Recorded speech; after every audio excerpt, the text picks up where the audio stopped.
Well, welcome everybody to Optometric Education Consultants National Webinar Series, Tuesday night edition. Our topic tonight is coding compliance and MIPS updates for 2024. And with us, we have Dr. John McGreal. Dr. McGreal is a graduate of Albright College and Salus University. He's in private practice at the Missouri Eye Associates in St. Louis. He's a frequent lecturer nationally and internationally on topics from medicine, surgery, and compliance. He is a top educator, one of the most noted speakers, and one of the best clinical minds we have in optometry. So it's really our great pleasure, Greg and I and Vanessa, to bring you Dr. John McGreal. John, please take it away. Okay, thank you. And I appreciate those words, Joe, because they mean so much coming from you. Tonight, we're going to kind of do a breeze through coding and compliance. Will be the bulk of this. Ladies and gentlemen, as I was discussing with the doctors prior to starting, our government CMS, Center for Medicare and Medicaid Services, completely changed the way we pick 99 office visit codes on January 1st, 2021. And it happened during this COVID shutdown period, and there were no meetings, and the message didn't get out to most. And as I travel the country and teach this over the last 2 years, I find most every time I do, the majority of people are globally unfamiliar that they've changed the way we are supposed to pick codes. So when I go through this tonight, it may seem kind of brand new to many of you. And there are pluses and minuses to it, which I'll work through as we go. But it might require you to do a little practice and keep my hand out. And you know, you can always ask questions by email if you have a problem. All right. So with that in mind, let's continue. If you need that email, you can just shoot me a message at mcgrealjohn@gmail.com. Okay. No financial disclosures to report tonight. So the goals for the program will be to introduce all of you to the new Medicare changes for picking CPT codes for office visits. These changes, ladies and gentlemen, only affect 99 E&M codes.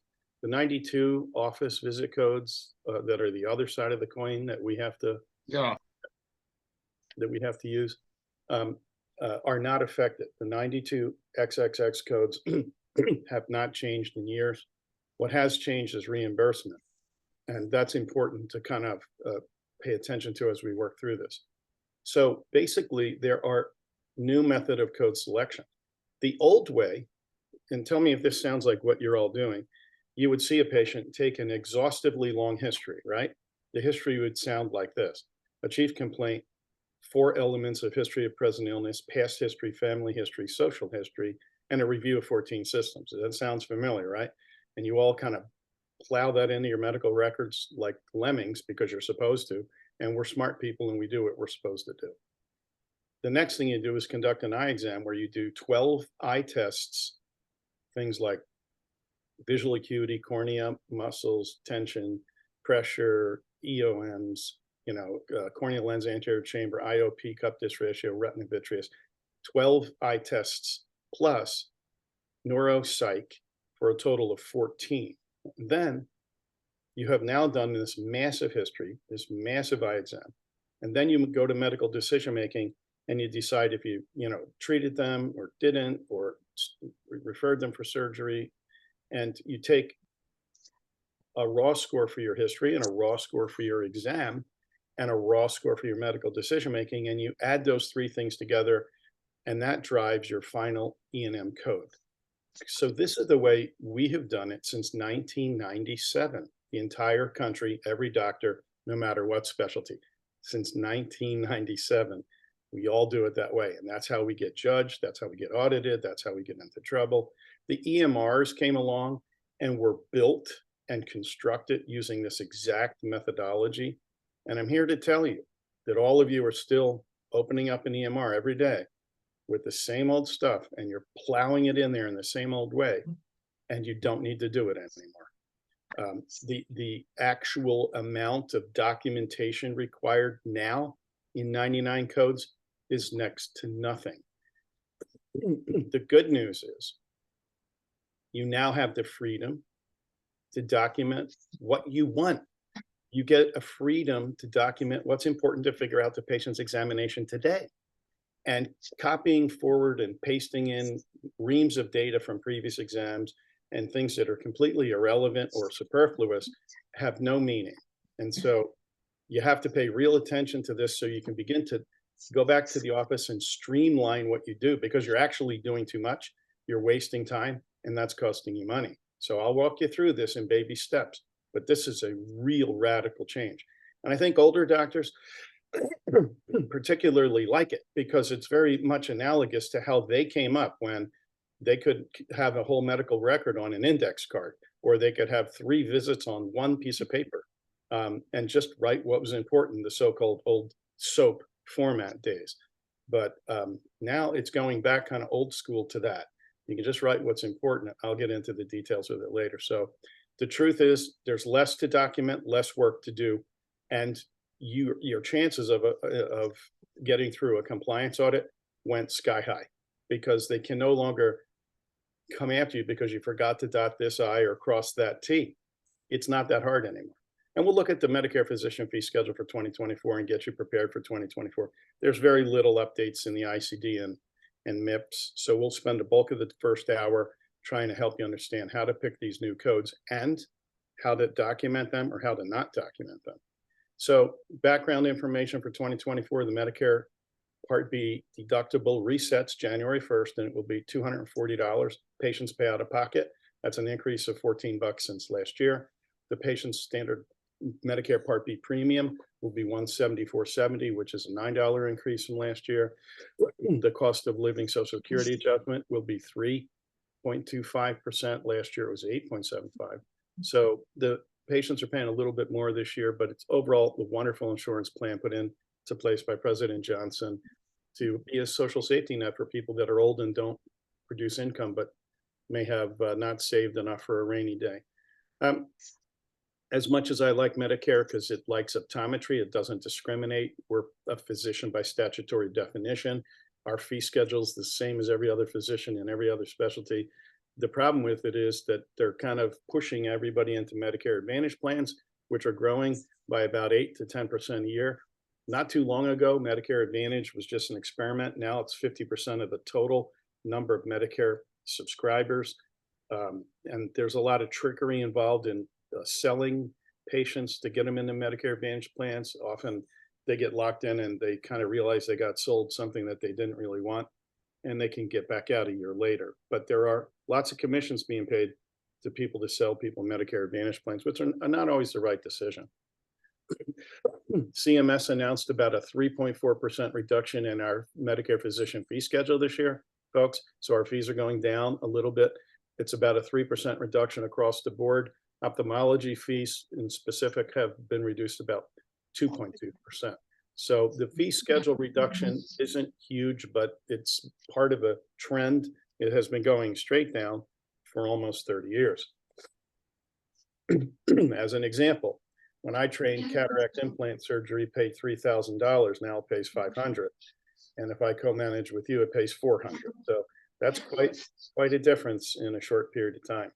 Now, here's something I don't want to get into much, but I want to kind of prime the pump. This is brand new to you and me. CMS is making a big leap forward to implementing what they call add-on codes. An add-on code works like this. You pick a code for your visit today. Let's say it's 99213. And then add on an additional code, which is a G code, which comes from the HIC-PIC book, the Healthcare Common Procedure Coding book, not from the CPT book, not from the ICD book, from the HIC-PIC book. And the G code, G2211, will add on as a second line item. And ladies and gentlemen, they'll pay you more. So an add-on code is for you to say, this exam was more complicated than I'm getting paid for at that level. So I'm going to add another code so I can get a little plus up in my fee. I hope that makes sense. Medicare believes that when they implement this, about 38% of all EM codes will be add-on plussed up. And so as a result of that estimate, they lowered the conversion factor for 2024 by 2%, because Medicare is stuck in what's called a budget neutral program, budget neutrality. So if they raise our fees up by plussing them up, by giving us add-on codes, they have to take it away somewhere else. And how do they do that? They reduce the conversion factor that they use to calculate the physician fees for all EM codes and surgery codes. And so they're going to allow us to use an add-on code to plus it up. They estimate it'll be 30%, but they lowered the conversion factor and they drove the entire physician fee schedule nationwide down by 3.34%. So I'm telling you, ophthalmology hates this. Optometry probably will hate it too. All the advocacy groups and all the specialists believe that add-on codes are completely unnecessary. And they believe that their 38% utilization estimate's too high. And they ultimately all agree, and it's true, that this decreases the payments for all doctors across all specialties because budget neutrality doesn't let you take from the right pocket without giving it back in the left pocket. So, and of course, maybe I'm doing this too long and I'm cynical, but what they'll do is they'll lower the EM codes across the board a lot and allow us to plus it up. Then the following year, they'll say, well, the utilization was higher than we expected. And then they'll reduce the payment on the plus up, and then they'll phase it out because it didn't work. And then we'll all be stuck with this draconian decrease in our EM fees. Like, that's how it ends, and everybody knows it. So I just thought I would kind of put that out there. I'm not sure if this will even happen because there's such pushback by every medical specialty known to God that they just may say, well, let's look at it again next year. Okay. There haven't been any audits during the COVID period, folks. They didn't do any in 2020 or 2021, but they've come out and said, be flat, the party is over. We're going to start comparative billing analysis, which they have. And their primary focus is on cataract surgery. It's the #1 procedure done in Medicare in the United States. 4 million people have cataract surgery a year.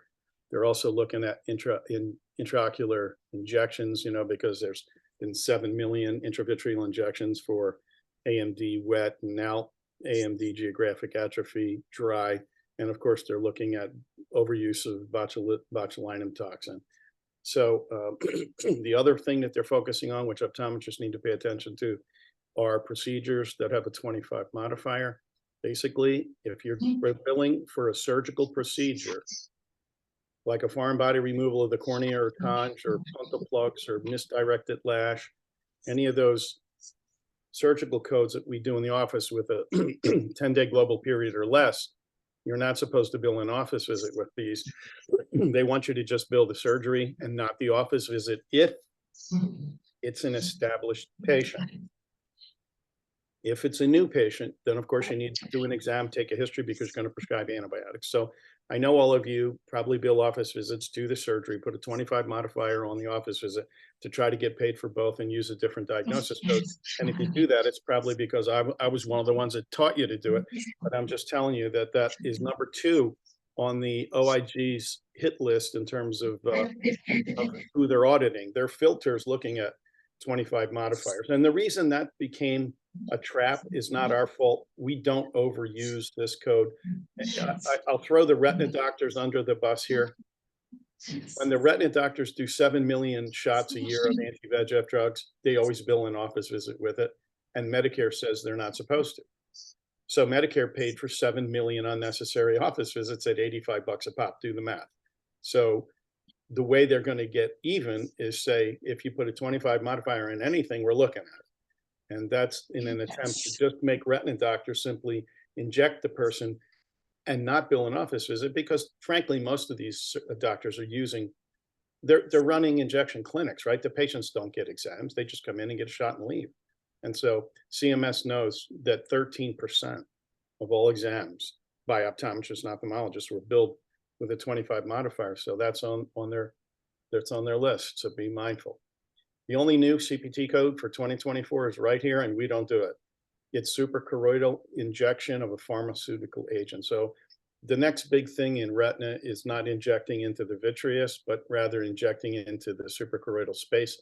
That allows the drugs to not migrate forward and get through the pupil and into the anterior chamber and cause problems with glaucoma later on. It also prevents drugs from moving forward into the lens, where you can get cataracts from steroids. And frankly, it's better because the retention time is better and the concentration of the drug's 3 times higher than in the vitreous. Like, it's got a million benefits. It's just a little tricky to do, as you can well imagine. So this could be important. When did this new way of billing 99 codes start? And the answer is January 1st, calendar year 2021. This was the largest change to the EM system since its inception in 1995. Why did they do it? The answer is simple. Patients are complaining. Patients complain doctors sit in the corner and play on their computers and don't pay a bit of attention to them. And so they said that we would probably get the doctor to focus on the patient more if they didn't have to sit there and put reams of data into the EMR every patient. So this is too time consuming for doctors and staff. That creates chart note bloat. Like an electronic medical record could be 8 to 10 pages long now, whereas previously these things used to be 1 page. It also results in EM code inflation because your EMRs often prompt you to click one more thing here or there, and you can drive the code higher. But patients' perception of distracted physicians is the primary reason. And all of us have been very good at training a new generation of people who are more computer enabled than us to do this even more than we do. So polling question number 1, when did the new rules for CPT coding go into effect? January 1, 2021, January 1, 2022, 23, or 24? And John, I put a polling question in there. I used an index card to record an exam at one time. Yes, no, I don't even think that ever happened. So I'm kind of curious because that's where I cut my teeth. It was a little index card. And then I went to a big index card. My first practice, Greg, was on 3x5s in little brown envelopes in a vertical filing cabinet. The whole practice fit in something 5 feet tall, and it seemed to work just fine. When I moved into ophthalmology practices, they were doing 3 visits per page, typically for contact lens follow-ups or glaucoma visits. And so yeah, this is back in the day with the pump chair and the double clutch for greens for opters and all that, but it was very efficient. And this new way is going back to that in it, which is interesting. And interestingly, John, all the billing and materials were on that same piece of paper as well, weren't they? Yes. Hey, John, a question came through for the chat. To clarify, an exam code with the 25 modifiers used along with a surgical code for new patients. Yes. I was told that that was no longer the case unless there's a separate complaint. Thoughts? Well, they're trying to get us not to do it at all. My feeling is you have to do an exam to a new patient to figure out their drug allergies before you put them on an antibiotic. So it seems to me that, and I think it's been stated that it's safe to do it in a new patient. In an established patient, it's not. If somebody sends me a YAG laser, I can't bill an office visit with it. I have to just do the YAG. Now we're losing $150 every time we do that, and I'm not happy about it. But we just bill the YAG because inevitably we get audited, and they don't just take back the office visit; they take back both, and then we lost reimbursement for the whole enchilada. So, yeah, if an established patient comes in for a surgery but has something that's completely unrelated to the surgery, then you can bill an office visit with a 25 modifier as long as it's unrelated, mutually exclusive. And you know what most people do? They just say the office visit was for pain and the surgery was for foreign body. And you know what? The pain came from the foreign body. So they're pumping their own well, but it won't stand up in the compliance of it. One thing I see a lot of, John, in retina visits is a statement, there is a separate and independent examination that was done, blah, blah, blah, blah. Is that their workaround? Yeah, but it's got to be for some diagnostic reason that's completely different. And that can happen. I mean, it happened to me. It happened to me recently. A lady came in for a glaucoma follow-up visit, established glaucoma patient, came back from vacation in the south of France, said, I got this freckle on my eye ever since I was over there. Could you take a look at it while I'm here?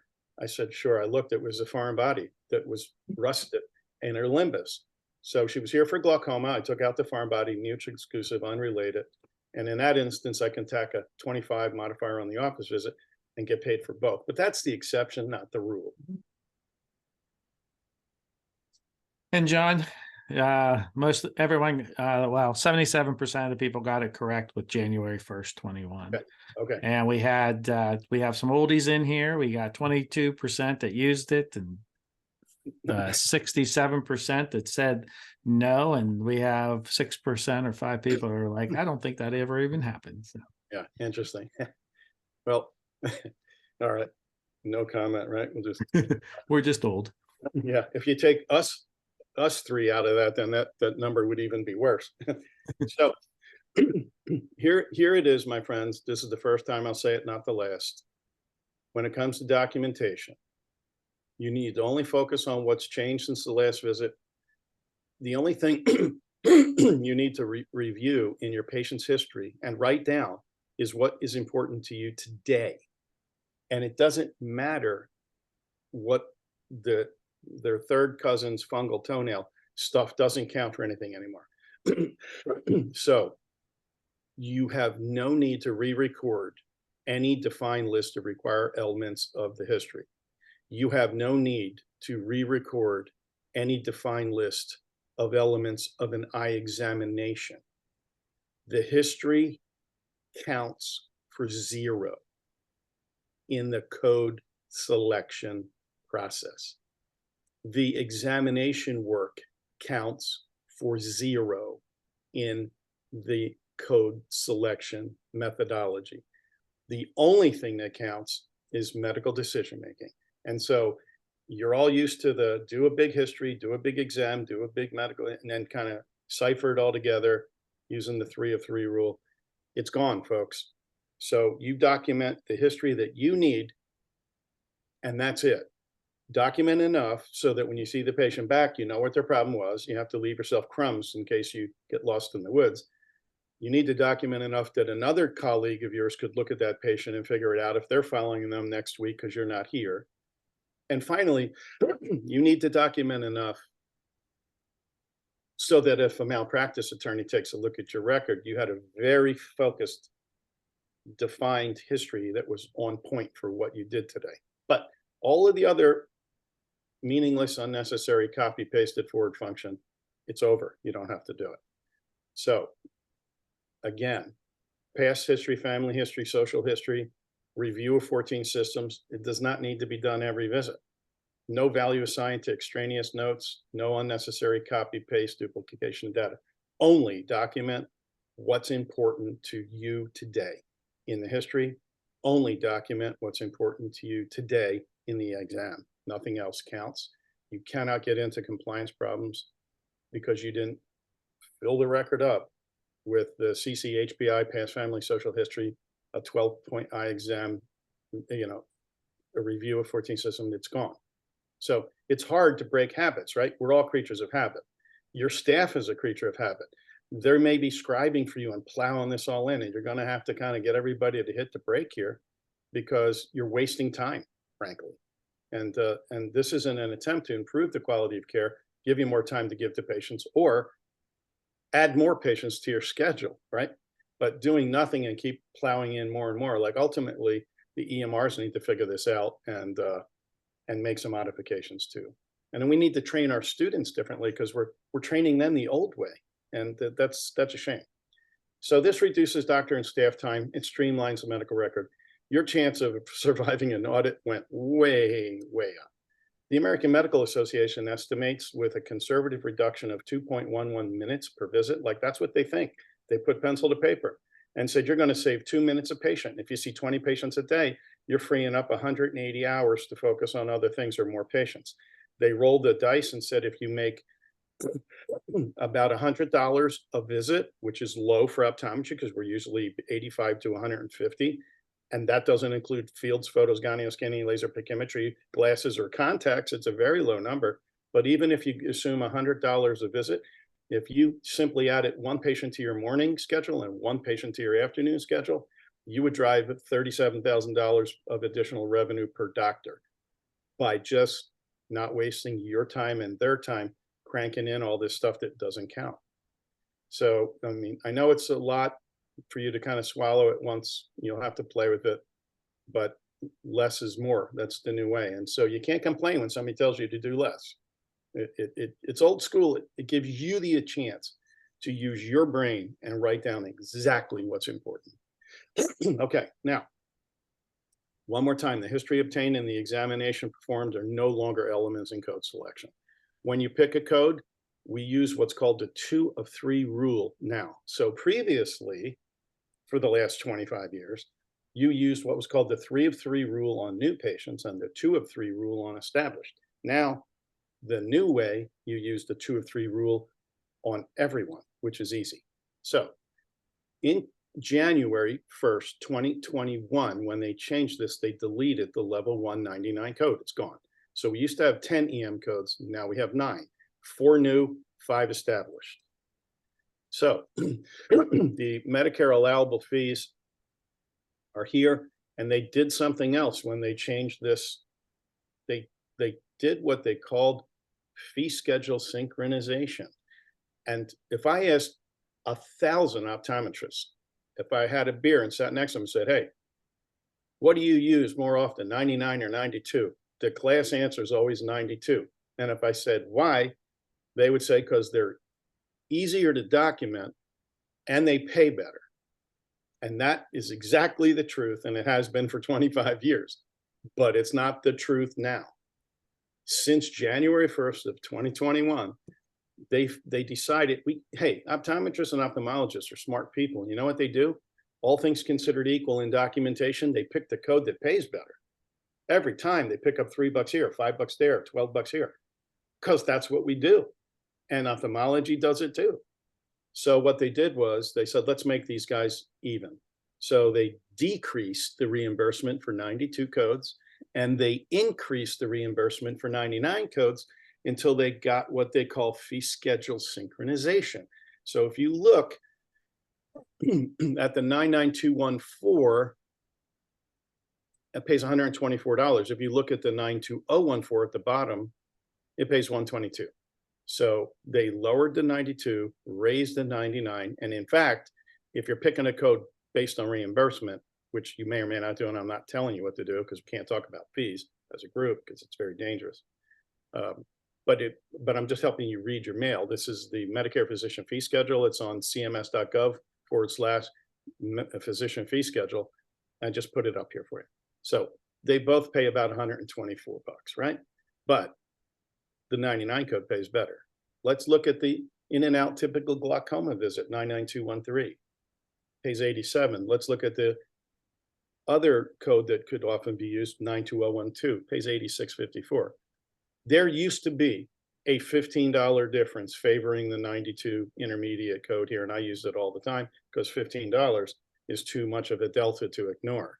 However, now, all things considered, they're pretty much even Steven with a slight tip toward the 99. And in fact, I won't bore you one by one going through this, but the simple truth is that in every comparator example that any of you can give me, it's going to pay better to pick the 99 codes than the 92s. And again, you're a creature of habit. I'm a creature of habit. You may be picking 92s because they're easier to document and they pay better. And here's the truth. They're harder to document now and they pay less.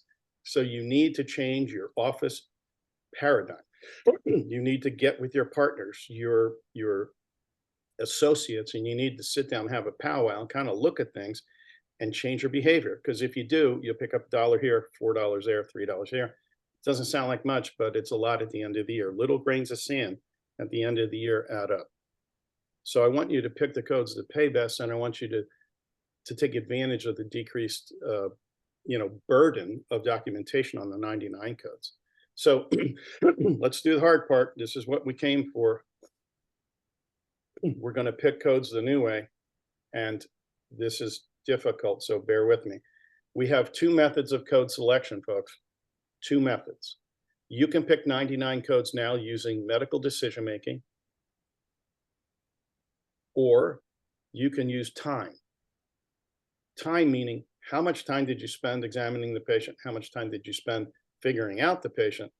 And so optometrists, I find, as I've talked about this for the last 2 years, very much like using time to document the eye exams. Ophthalmologists never use time. They couldn't. So ophthalmologists are 100% medical decision-making as their method of code selection. Optometrists are kind of split 50-50. What I do, I'll just tell you what I do. I pick my codes based on medical decision-making first.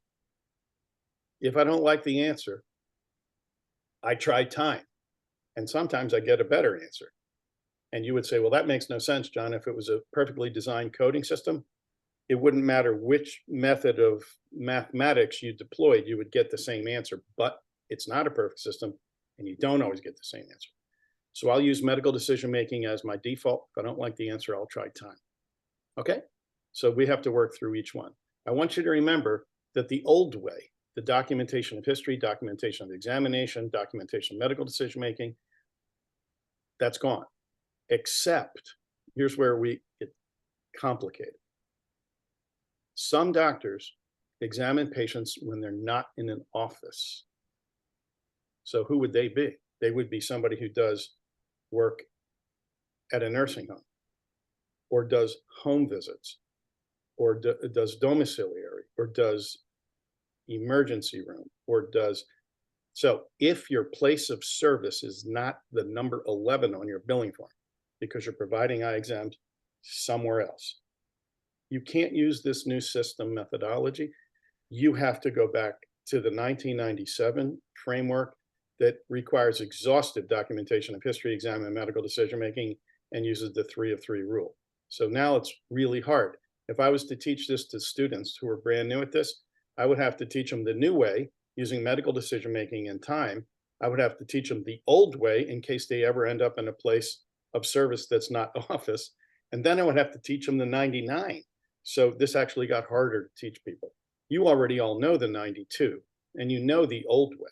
So now I just have to focus with this group on the new way. That is, pick 99 codes of medical decision-making or time. And we will start with time because it's easy. Now, what does time mean? It means the face-to-face time that the doctor and the patient have. So click your stopwatch. But the good news is you get paid for your non-face-to-face time as well. So we'll get to that in a minute. What I've done for the sake of completeness, and I'm going to rip through this, is I gave you the definition of all 9 codes. So the level 199 code has been deleted. The level 2 requires straightforward medical decision-making if that's your method, or if you use time, you have to have 15 minutes to 29 minutes documented. For the level 3, you need low medical decision-making or 30 minutes. For the level 4, you need moderate medical decision-making or 45 minutes. And for the level 5, you need high medical decision-making and 60 minutes. For the established patients, for the level 2, you need straightforward in 10 minutes.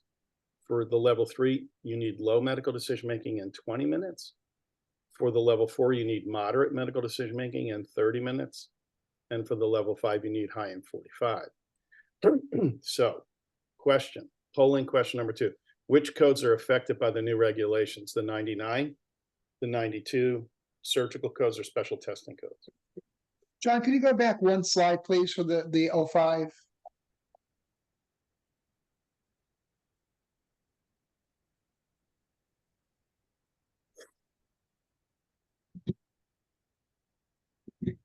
High medical decision-making in 40 to 54 minutes in an established patient.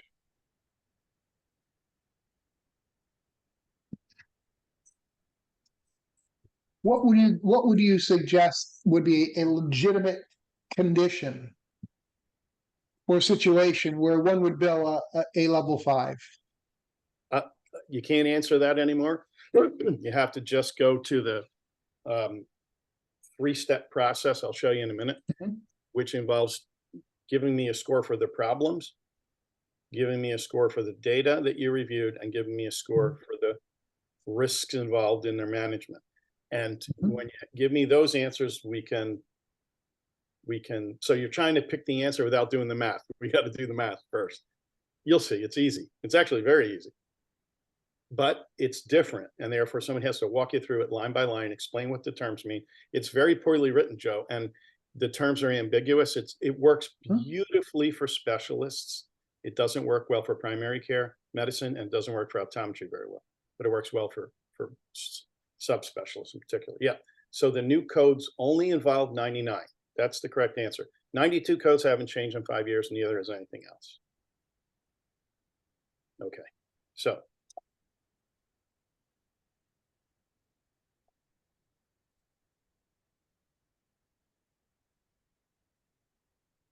okay. So let's do time. It's very simple. Frankly, all you need is one chart. I'm going to put it up in a minute. So remember, when your staff hands you the record or you open up the EMR and your staff has been in there for 10 minutes taking a history, pre-testing, all that time they spent doesn't count.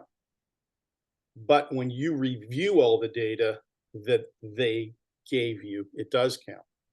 And if you're looking through old OCTs, old fields, old letters to consultants, old topographies, all of that time you spend preparing counts.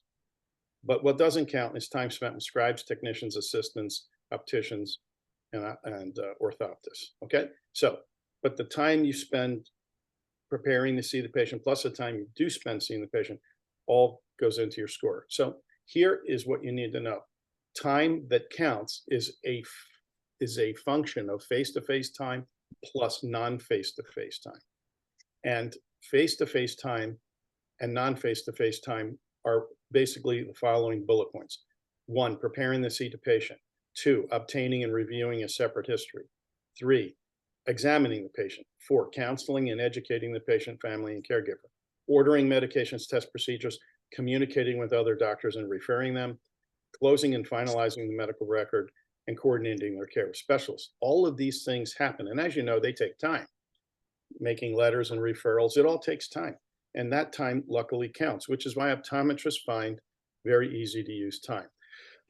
Here's the only slide you need to know for time, and there's no reason to memorize it, just keep it on your desk. And what I've done is taken every EM code down the left and put the timestamp down the right that correlates. So let me give you an example. A very commonly used code in all of our practices is 99214. The question is, can I use it? And the answer is if you hit 30 minutes, you can. So you have to hit 30 minutes of total time. And I think that's probably achievable in most.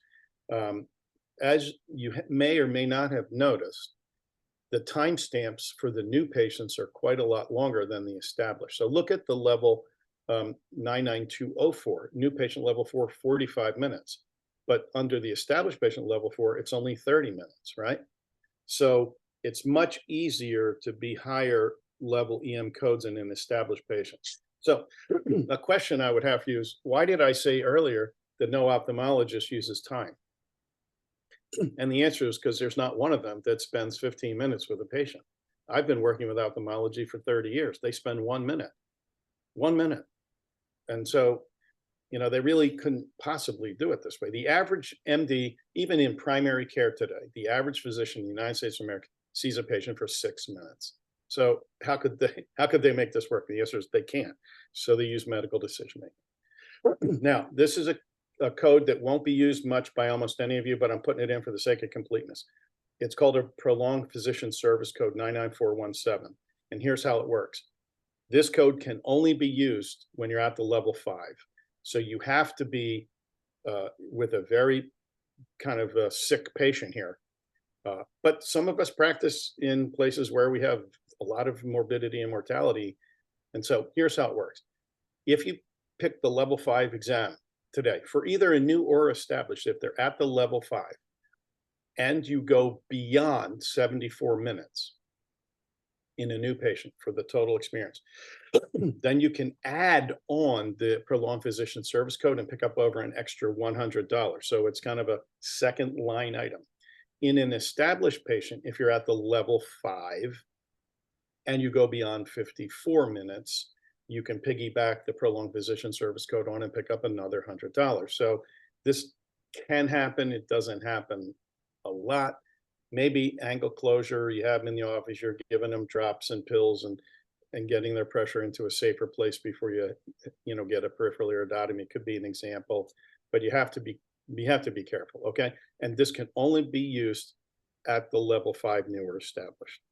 But what I've done here is shown you how you could do it. 99205 with 1 in the unit field and 99417, 1 in the unit field, and that would be how you would do it in a new patient. Now, if you go beyond 90 minutes, you can add 2 in the unit field and pick up another $100.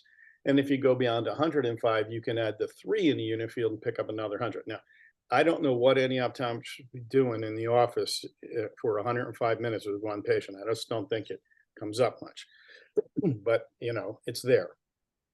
It's kind of more maybe for the bad news is you have cancer, and now you're going to have a long discussion about consultants and radiation and chemo and yada, yada, yada. It's going to take a while. It's just not what we do, but it's here. And here are the exact same templates for the established patient level 5 to show you the timestamps, which are quite a lot less than they were with the new patient. Okay, so now let's do the hard part and get this done.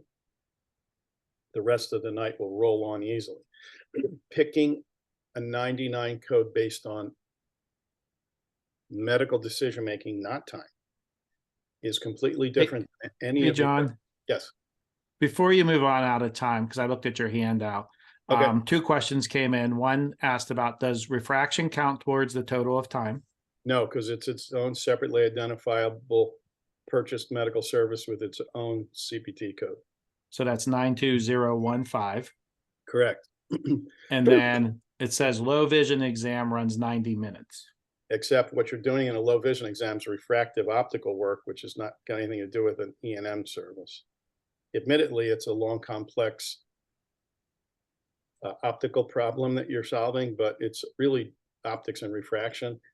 If they looked at that, they'd say, that where's your problems, where's your data, where's your risk, and you're not documenting any of that. So that's the frequent mistake I see people do level 5s if they do neurooptometry and spend an hour on people with, traumatic brain injuries and low vision. I mean, it's easy to kind of have somebody tell you this and everybody jump on it, but I tell people to be very careful of that. Because in that instance, every low vision doctor would be pounding out level 5s on every patient they see. That is inviting an audit, and you know it. So I would be careful about that. Okay, so we're going to do medical decision making. Here's how it works. You give me a score for problems. You give me a score for data. You give me a score for risk. And then we pick a code. It's easy peasy. You could teach a 3rd grader to do it from there. Now, ladies and gentlemen, you have to pay real close attention to this one. We in optometry will never have high scores in data, ever. Give it up. It's not going to happen. Maybe somebody in a specialty practice, like some of us on this call, who see like very high level complex patients that are referred to us by other optometrists in a consultative specialty setting. We can get some data scores that are high, but it's simply primary care optometry cannot. And I don't want you to think about it. And therefore, I'm going to tell you the best news of all. The way you pick codes with medical decision-making involves what's called, you ready for this? The 2 of 3 rule. So what's the good news with the 2 of 3 rule? If an optometrist is in the doghouse in the data score, who cares? Because we're not going to even use it. If we only need to do 2 of 3 things, we're going to pick problems because all our patients have problems, and we're going to pick risk because all our patients have something wrong. And we're going to ignore the data scores, and I'm not even going to teach it because it'll take too long, and it'll be a hole in our pocket because you will never use it or need it. So we're going to use the 2 of 3 rule, and we're going to learn problems and data. Now, ladies and gentlemen, before I turn the button, there's one whole slide on problems. There's one whole slide on risk. I have to take you line by line through each one. I'm not doing this to spoon feed you because I think you're not smart people. What I'm trying to tell you is that when I read it myself, it didn't make sense to me. It won't make sense to you. It's not written by eye doctors. So I need to define the terms to make it more usable. Here we go. This is the problem score. I'm telling you, that little table I gave you with the time? You need the time table on your desk, and you need this one on your desk, and you need the one on risk, which comes next on your desk. And if you have those 3 slides, you'll be able to do this easy peasy. So let's define the terms. Look under minimal. A self-limit or minor problem is something like an allergy or a dry eye. A low problem is 2 or more self-limited. So maybe they have allergies plus a little dry eye. What is the definition of a stable chronic illness? Right here under low. And a stable chronic illness is something like a cataract or glaucoma or dry eye or blepharitis or drusen. There's a million of them, right? Let's go to one acute uncomplicated injury or illness. Corneal abrasion, corneal erosion. They're acute, they come in, they have pain, but they're not going to die from this. They're not going to go blind. It's an acute uncomplicated injury or illness. We're done. Let's go to moderate. 1 or more chronic illnesses. Well, that's up here, chronic illness. But no, down here, it's a chronic illness that progressed. You have exacerbation, progression, or a side effect of treatment. So for example, your cataract got riper, it's moderate. Your glaucoma progressed, you need to advance therapy, it's progression. Patient comes back with a red eye after PGA, you have to switch drops, it's a side effect of treatment. It's right there, it's easy. This one, 2 or more stable chronic, don't overthink it. I don't know if I have a patient I see all day that doesn't have 2 or more stable chronic conditions. I mean, everybody I see has a cataract and drusen or cataract and blepharitis or cataract and dry eye. I mean, everybody I see, 100%. I mean, I don't see young people. 1 undiagnosed new problem with an uncertain prognosis. Well, that's a weird one. You diagnose a horseshoe tear. Okay, that's a new problem. It was undiagnosed. You diagnosed it and you don't know how it ends. That's a good example. Let's go to 1 acute illness with systemic symptoms. What's an acute illness with systemic? Think anything oculosystemic. Patient has a headache and papilledema. Patient has a pink eye and upper respiratory infection. Patient has a retinopathy that's weird and they have a hypertensive crisis. Like there's a million of them, you just think it through. What is an acute complicated injury? And the answer is, well, up above it's uncomplicated injury, down below it's complicated. So up above a uncomplicated was a corneal abrasion or something, down below it's more like a penetration, perforation, laceration, something that needs to go to the OR, okay? And under high, it's again, chronic illnesses, but this time not with exacerbation, progression, or side effects. The operative word here is severe. So if they have a severe progression, then you use high. Or if there's a threat to the patient's life or bodily function. So for example, papilledema is a disorder that requires hospitalization and neurology, neurosurgery, et cetera. That's potentially life-threatening or eye-threatening, okay? We skip data because we don't have to deal with it. And we go to risk. The risk score is easy peasy because you're doctors. All right, this is confusing. Look at the score for minimal, 99212. It says there is minimal risk from diagnostic testing or treatment. I don't remember when an optometrist actually hurt somebody doing a diagnostic test or treating.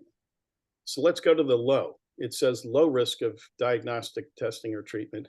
Like it, people always send me an email. What's the difference, John, between the level 2 and the level 3? And I say, I don't know. They're exactly the same. So pick low because it's higher, right? Now let's go to the moderate. Can an optometrist get to moderate level risk? The answer is yes, all day long. If you wrote a prescription for medication, you're in. If you made a decision regarding minor surgery, you're in. Does optometry make decisions for minor surgery? And the answer is all day long. Conj foreign body embedded, conj foreign body superficial, corneal foreign body, epilating a misdirected lash, placement of a punctal plug, placement of medicated punctal plugs, placement of medicated ocular inserts, like all of this stuff that's coming, they're all minor surgery. How do you know if it's minor or major? The answer is minor surgery has a 10-day or less global period. Major surgery has a 90-day global period. Okay. All right. Now, what else could be an example of moderate medical decision-making? Elective major surgery. Does an optometrist make a decision for major surgery? The answer is all day long. When you say cataract surgery, it's major. When you say YAG capsulotomy, it's major. When you say SLT, ALT, when you say RD, when you say blepharoplasty, EOM surgery, you know, vitrectomy, tube shunts, like it's all major surgery. Okay. Now, here's one that's weird. You've never seen it before. Your medical decision-making risk can be moderate if the patient's diagnosis or treatment is affected by social determinants of health.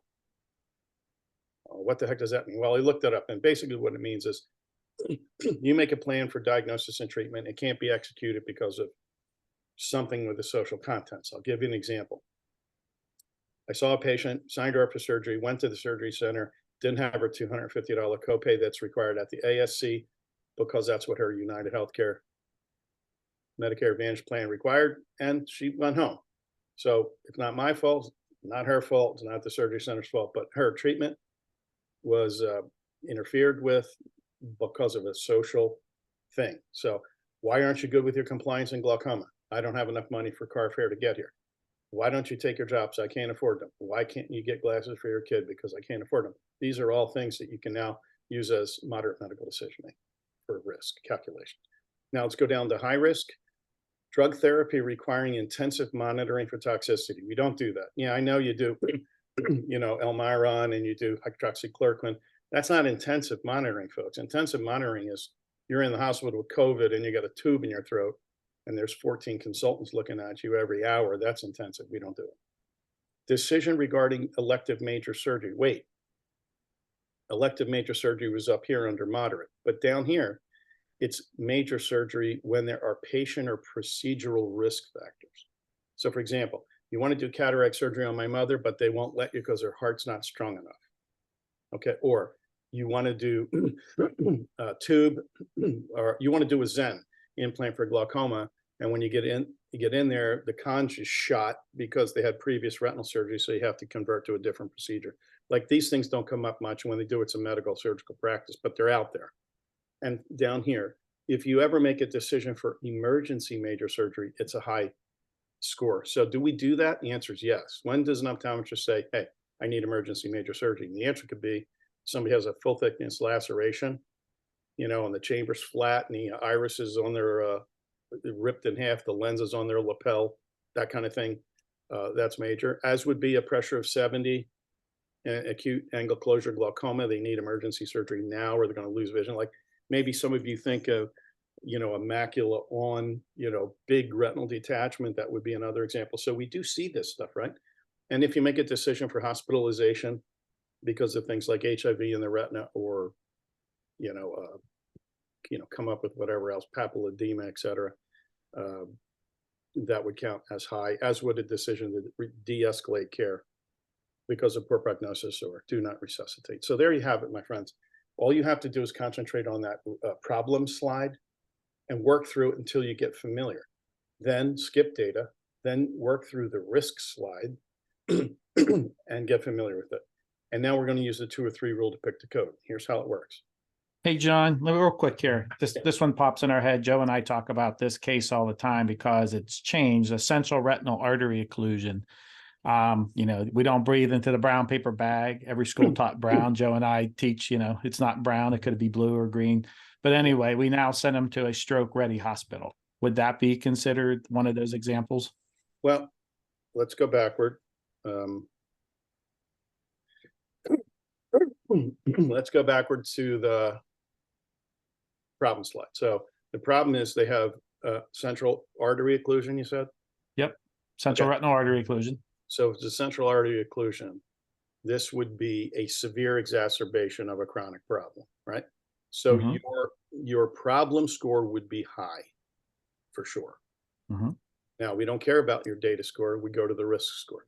Now, did you write a prescription? Let's start with moderate here. Did you write a prescription? I don't know. Did you throw them on some aqueous suppressants or something on the way over to the stroke center? Okay. Nope. Did you make a decision for minor surgery? No. Did you make a decision for major surgery? No. Did you have no social determinants are included here? So let's go down below. Did you make a decision regarding hospitalization? And the answer is yes. You sent them to a stroke center, right? Yep. Okay. And so right there, you're high. So you're high for problems. You're high for risk. Okay.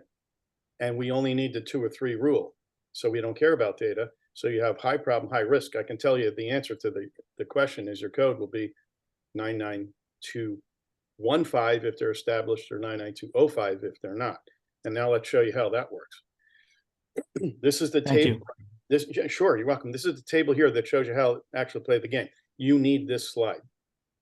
So if you simply leave this talk with the slide for the time stamps and EM codes, and you leave with the problem slide, the risk slide, and the calculator slide, you're good. You're good to go. After that, it's just practice, and you're smart people.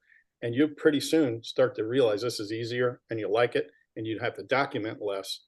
And it's a very cool thing once you get familiar. And I've had 2 years more time to play with it than a lot of people. So you'll come to like it over time. Okay. The 2 of 3 rule means that you have to have 2 of the 3 codes at one level or you can't pick the code, right? So let's do an example here. Your patient's, your first day you do this, your problem score is low. The data score, who cares? And the risk score is low. Did the 2 of 3 rule get met? The answer is yes, because you have the problem and the risk score both at the low level. So if the 2 of 3 rule is met, that's your final answer, 99203 or 99213. Let's do another one. Your score for your problem is moderate and limited and moderate. So is the 2 or 3 rule met? The answer is yes, it is at the moderate level. So now you can see that this is actually very simple to do. So here's the only curveball. When does the 2 of 3 rule not work for you? And the answer is if you don't have 2 of 3 at the same level. And so let me give you an example of that. Here's a patient whose problem score is moderate and the risk score is high and the data score is in the doghouse like it always is. So what does one do when the 2 of 3 rule is not met? This is important because it happens more than you think. If the 2 of 3 rule is not met, you simply take the highest level scored and subtract 1, and that's your final answer. So if the 2 of 3 rule is met, that's your code, easy. If the 2 of 3 rule is not met, pick the highest level scored, subtract 1, and you're in. Now, in Dr. Caldwell's example, he said, we had a high level of problem, we had a high level of risk, therefore 2 of 3 rule is met. And so we would be, in his example, at the level 5.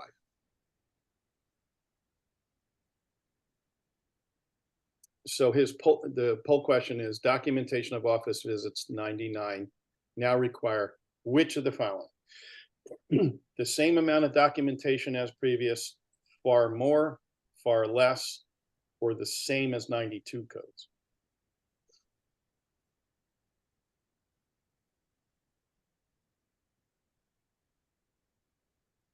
And you're caught up on questions, and thanks for answering mine. So, Oh, sure. okay, I'm just going to end this for the sake of time so you can get to your talk, share, and there you go. Far less. Okay, we all got it right. All right. Okay. So what you'll notice, ladies and gentlemen, when you start to play with this the correct way, is that about 20% of the time you're going to pick a lower level code than you're used to picking, which is not pleasant. Yeah. So let's round the numbers and say 20% of the time, this is what happens to me. 20% of the time I pick a level 99213, whereas it would have been a 99214, and I want it to be a 99214. So 20% of the time I'm going lower, and I don't like that. So what can I do if I don't like the answer? I can try using time. And if I got to 30 minutes of total time, then I can say I'm not using medical decision-making, I'm using time as my method of code selection, and I can move my code back to the 99214. So just roughly, the first 100 people I did this on, my code went down 20%, but it went up one level 20%. So there's a bit of an offset here, and it didn't change 60% of the time. So honestly, I think for the most part, it's kind of the same. But, you know, let's just, for the sake of, you know, knowing that you might not get an answer you like, and if you don't, I need you to have a second parachute to pull. So if you don't like the answer with medical decision-making, try time. If you don't like medical decision-making or time, what's your third option? And the answer is try to use the 92 code, because their documentation you're familiar with, it didn't change, and they pay well. So if you don't like 99 codes with medical decision-making, try 99 with time. And if you don't like either, bail out and try the 92 code. Okay. So How do John, you, go ahead, Joe. a question came in. I'm gonna hijack a little bit and add something to it. Jessica asked, how can you prove the time you spent in an audit? Now let me hijack a little bit of it. John, you say ophthalmologists never use time, but in consultation, I look at other outside records, and there'll be a statement in there said at least 60 minutes was spent in, or at least 30 minutes was spent in face-to-face consultation with the patient. We all know that didn't happen. And I don't know, is that between them and their God? I don't know. But you know, how do you prove that, or how do you disprove that?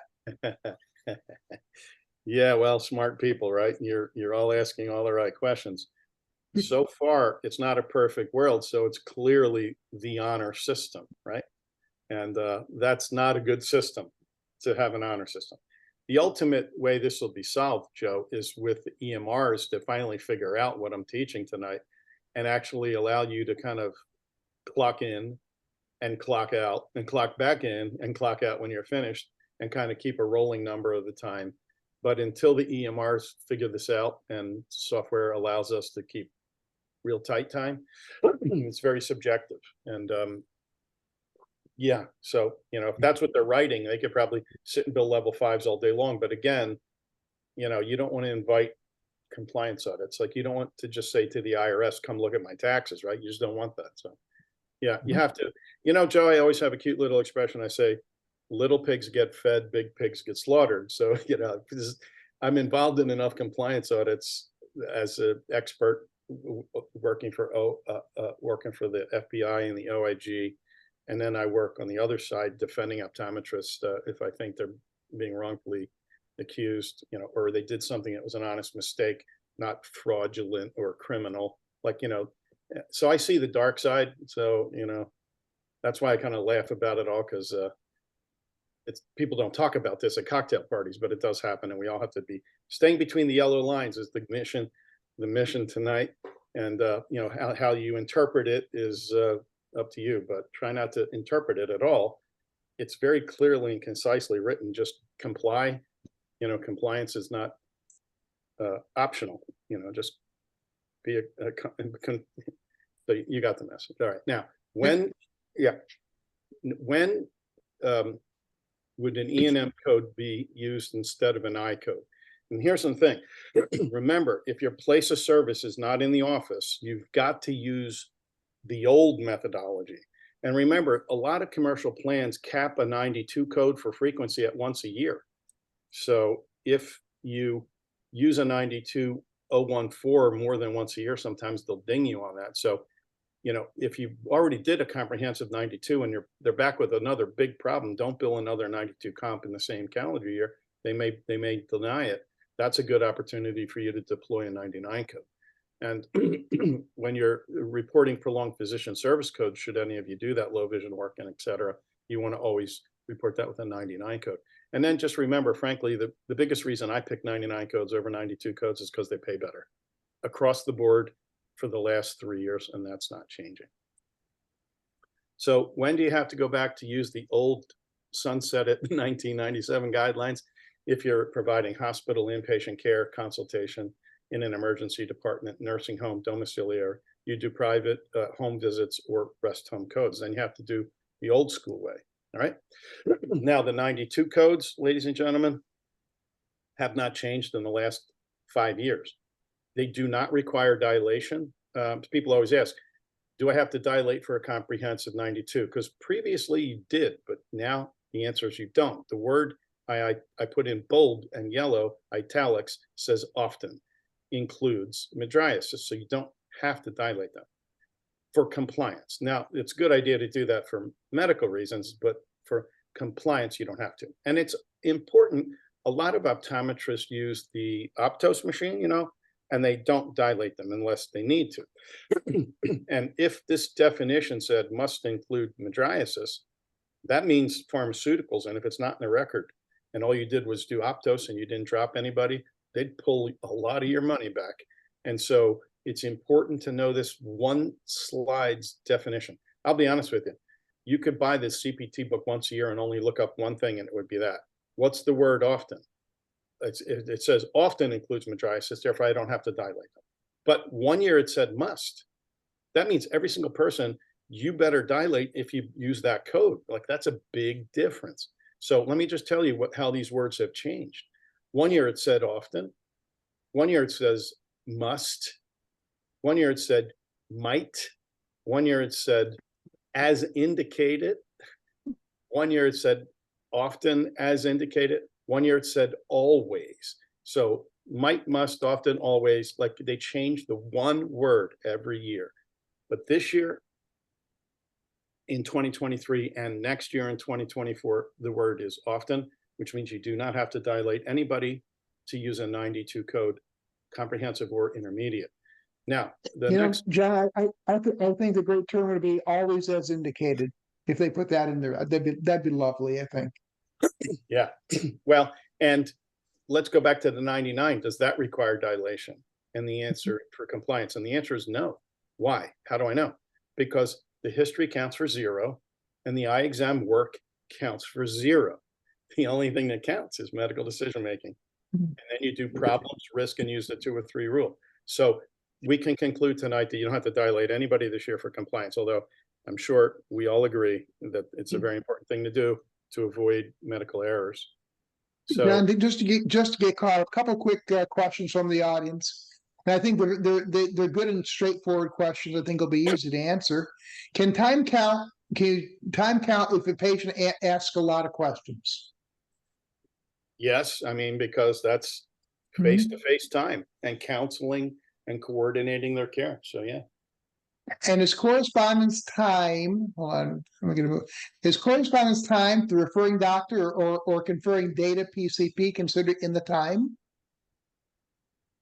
I'm not sure I understand what that means. Say it So again. basically, if you have to write a letter to the doctor, PCP, or confer with the PCP, Yes, or send something to a referring doctor, does that count in time?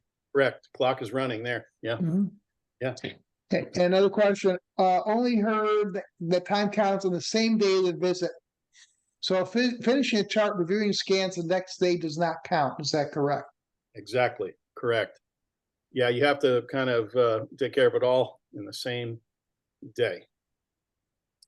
Okay. So one of the tricky things on the 92 code, comprehensive codes, is right here. So we all agree that dialing is important, but one thing that you got to watch for here, folks, is the last sentence. And this is where they get people in compliance. To use a 92 comp, it always includes a diagnosis and treatment program. Okay. I respectfully submit that every time you see somebody, you don't diagnose and treat anything. Sometimes you just tell them you have a little cataract, it's not changed, your glasses are the same, see me in a year. If that was what you did, you diagnosed nothing and you treated nothing. So you have to be careful. So let's look further at what's their definition of diagnosing and treating.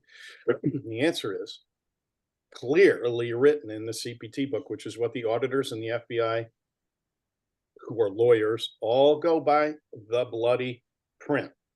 A diagnosis and treatment program includes a prescription of medication, topical or oral, or arranging a special diagnostic test, a consult with another doctor, lab, or radiologic service. So if you said you have allergies and gave me Lotamax, that's a prescription. If you said you have cellulitis and gave me an antibiotic, that's a prescription. If you said I have dry eye and you gave me Restasis Hydrosecret, it's a prescription. If you didn't script anything, but you ordered an OCT, a field, a photo, a pack, you're ordering special ophthalmologic diagnostic tests, you can freely use this code. If you send somebody to the ophthalmologist or the retinologist, you can use the code because you got a consult. So there are clear definitions of when you can use this code. But let's just say it's my mother and you say, yeah, you're on Medicare, you have a cataract, it didn't change, I'm not changing my glasses, go home. You didn't prescribe the medicine, you didn't use a diagnostic test, you didn't get a consult, you didn't get a lab or radiologic service. This is not the code for you because you don't meet the definition in black and white. So what do you do if you don't meet the definition of the 92? You go back to the 99 and use medical decision-making or time to pick your code. So you have to become a little bit more familiar. The definition of the 92 code hasn't changed in years, but most people have a poor understanding of what it actually says. Okay. Now, the intermediate 92 does not require dilation. It says may include mydriasis. Okay. So polling question number 4, which code set is not affected at all by these new rules? The 92 codes, the 99 codes, all CPT codes are affected or none are affected?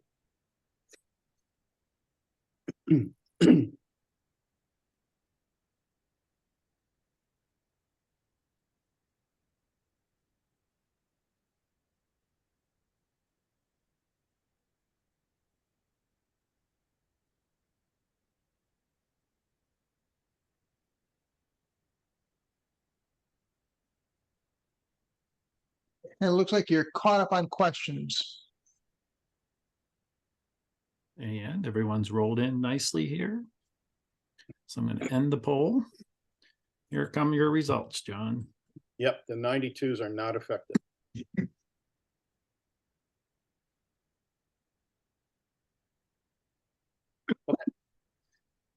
Okay. Now, we will roll through the easier stuff because we're done the hard stuff, thank God. A couple quick cases. This is easy peasy to show you how to put this into practice.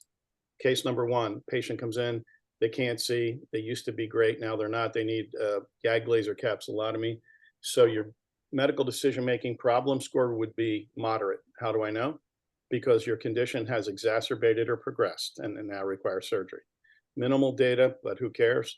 The risk score is moderate. Why? Because we just made a decision for major surgery. Yeah, YAG laser capsulotomy is considered major surgery, has 90-day global period. Is the 2 of 3 rule met? The answer is yep, at the moderate level. So my code is 99204 or 99214, easy peasy. Next example, somebody gets added onto your book for flashes and floaters. You diagnose a PVD fresh in one eye, but no retinal pathology, and a couple of vitreous floaters and syneresis in the fellow eye. Problem score moderate. How do I know? Because the patient has 2 or more stable chronic conditions. And the risk score is low because I didn't do anything except send them home. So I have moderate, minimal, and low. Uh-oh, this is the curveball. The 2 of 3 rule is not met. What do I do when the 2 of 3 rule is not met? The answer is you pick the highest level scored and subtract 1. Go to moderate, subtract 1, you're at low. Final answer, level 3, newer established. Don't forget, you can piggyback extended ophthalmoscopy of the periphery 92201, I'm sorry, which is a new CPT code over just the last 1 or 2 years. So 92201, extended ophthalmoscopy of the periphery. We'll get to that in a minute. Now, here's a cataract patient comes in, you go, nothing's changed, go home. This is the one that I see and it drives me crazy because they have a stable chronic illness, low, the risk is low. I'm going to be at the level 3. Now, honestly, I could find another chronic problem in this patient if I look hard enough. If they have a cataract, they have something else, and that would bump my problem to moderate, but my risk score is still low. So my final answer in this cataract that's not ready, that goes home, that I see all day long with type 2 diabetes, just like you, this is going to code out at the level 3. And I always build that as a 99214 for the last 20 million years. What can I do? Try time. And if I can make a case for 30 minutes of total time, which is face-to-face plus non-face-to-face, I'm switching this to the 99214 and using time as my method of code selection. Okay. Cataract that's now ready for surgery. Okay. Problem score is moderate because their condition progressed. Risk score moderate because you made a decision for elective major surgery. Moderate, 2 of 3 rules met. The score is 99204-214. And there you have it. So you just have to use this new methodology. You have to use my problem slide, my risk slide, my table of timestamp slide, and off you go, a little practice and you'll have good grease. So I don't know if any of you use these S codes. I don't, but they're out there, you know, for describing a routine exam, including a refraction in a new patient, and then 621 is established. You know, I don't use these, they're not recognized by any payers. Medicare put these in the HCPCS book in 2014. Why did Medicare give us a code for a routine exam? The answer is because there isn't one in the CPT book. And what does everybody do? And here's a funny thing. What does everybody do when they do a routine annual wellness check on a vision plan patient that's normal, right? I'm talking VSP, Block Davis, Cole Spectator, IMED, the whole nine. There's a million of them. But there's no code for routine exam. What do they all ask you to report for those wellness visits? The answer is 92XXX. 92XXX is not a routine eye exam code, folks. It's a medical eye code in the CPT book with a medical definition. And they have corrupted the proper use of the 92 code by having us use that for vision plans. So finally, Medicare said, hey, here's some codes for routine exams. All the vision plans should adopt that, which would be clean, because then we could use the 99 and 92 medically, which was their intention, and use the S codes for routine wellness products, which makes perfect sense. It says the word routine in the definition. No one took the bait. And then all these years later, so they're there. I don't use them. Some people do, and I'll tell you the context when they do. Is a patient walks in and says, I'm a cash paying patient, which if somebody says they're cash paying, that means they don't have a vision plan rider on their major medical, ask them for the major medical, and they'll say, well, that doesn't include my eye, and you'll say, yes, it does. And then as long as you find a medical diagnosis reason, you bill their major medical and teach them how to use it, right? I mean, the eye is part of their anatomy, and patients don't understand. People walk into my office with a retinal detachment and hand people a VSP card. Like, that's how they don't understand their insurance, right? So a lot of doctors will take a patient who truly is a cash paying patient, who doesn't have Medicaid, who doesn't have anything, and they will use one of the two of these codes and make a price discount, which is perfectly fine. And you might say, how can that be? Well, it says it in the definition that it permits a different charge. And so, you can make it whatever you want. I don't do it, but you could if you want, okay? Now let's go rip through the separate purchase medical services. This is easy because you do it every day. Just want to focus on documentation. Refraction 92015 is its own separate code. Always show a refraction if you did one and bill for it if it's RXable. If it's a best corrected refraction a week after surgery, that's not a billable refraction. But if they can take a script to walk in and buy glasses, it is. Don't do it for free. Always show it on Medicare claims. People say, but Medicare will deny it. Surely they will. But the secondary payer will pick it up if Medicare denies it first, very often. But you don't have that opportunity if you don't show it on your billing form. Gonioscopy 92020 is bilateral. So let's focus on the word. Bilateral on the first bullet point means if you do gonio on one eye, you get paid 27. If you do it on both eyes, you get paid 27. Everything in optometry and ophthalmology right now is buy one, get the other one for free. It wasn't always that way, but it's pretty much that way now. Remember, every separate purchased medical service, gonio, fields, photos, scanning laser, topography, pachymetry, yada, yada, all day long, every one of them requires three things to keep you out of the compliance trap. 1, an order for the test and the chart note. 2, show me the test. 3, an interpretation and report. The test is worth 60% of the relative value. The interpretation and report, which is your professional written narrative about what the test shows you and how it affects the patient's treatment, is worth 40%. 60-40, technical professional, test, interpretation, and report. You must write an order. Occludable angle, order gonioscopy. Diabetic macular edema, order fluorescein. Glaucoma suspect, order fields, photos, gonio, scanning. Like, you have to write the order. You have to show me the test, back up your data, and you have to show me the interpretation and report. It's worth 40%. And if you don't write the order, they recoup it all. If you write the order and show me the test, but you didn't interpret and report it, they pull back 40%. They now can go back 6 years. It used to be 3. So when the recoupments happen, they can become painful. Visual fields have 3 separate codes, 81, 82, and 83. 92081 is a screening test. 92082 is a screening test that's threshold related. And 92083 is the full threshold test, okay? And they obviously pay differently depending upon what you're doing. Order the test, do the test, show me the test, okay? 3 different codes for 3 different test strategies. Now, extended ophthalmoscopy codes changed a couple of years ago. It used to be 92225 and 92226 with RTLT modifiers. They're gone. They've been deleted. The new code for peripheral detailed retinal examination is 92201. You must document the fundus lens you used, and you must document the use of scleral depression for compliance. That's important. No modifiers. Basically, they pay you $25 to do this. Previously, you would have been paid $25 per eye.